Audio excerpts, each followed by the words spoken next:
One में है और पांचवा नंबर क्वेश्चन है इसका कि तीन लगातार पूर्णांकों का योग 51 है, तो वो पूर्णांक ज्ञात करना है। पूर्णांक तो मतलब जो पूर्ण संख्या और ऋणात्मक संख्याएं मिलाकर के हम लोग पूर्णांक कहते हैं। तो चलो हम लोग क्वेश्चन के अनुसार ही इसको बनाते हैं। तो तीन लगातार बोला, यहाँ हल लिखेंगे, आगे बढ़ेंगे। तीन लगातार पूर्णांक, इसको मानना है। तुमको क्या करना है? मानना। मान लेंगे लगातार। तो पहला मान लिए x, फिर दूसरा मान लिए x प्लस 1, फिर तीसरा मान लिए x प्लस 2।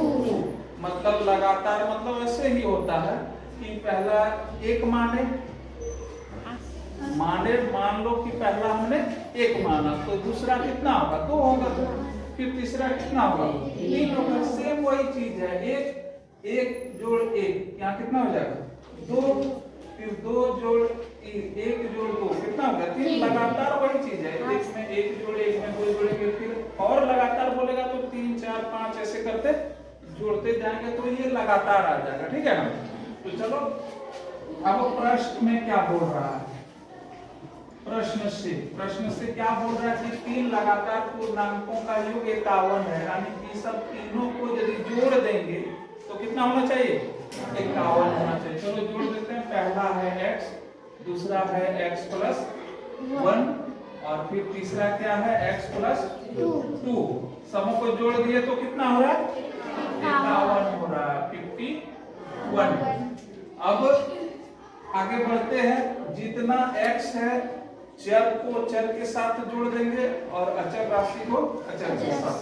तो x कितना है? 1 2 3, यानी 3 x हो गया। और फिर संख्याएं कितनी है? 2 और 1, 3 बराबर में कितना है? 51। अब इस संख्या को संख्या के तरफ इस पर प्लस है, उस पर ले जाके क्या कर देंगे? माइनस कर देंगे 51। और ये 3 उस पर चल गए, यहाँ प्लस 3 है तो उस पर जाएगा तो -3। अब 3x बराबर 51 में 3 घटा दिए, कितना बचेगा? बोलो 48, 48। अब x के साथ देखो 3 यहाँ गुना में है, फिर उस पार करेंगे तो क्या होगा? भाग हो जाएगा, यानी x बराबर 48।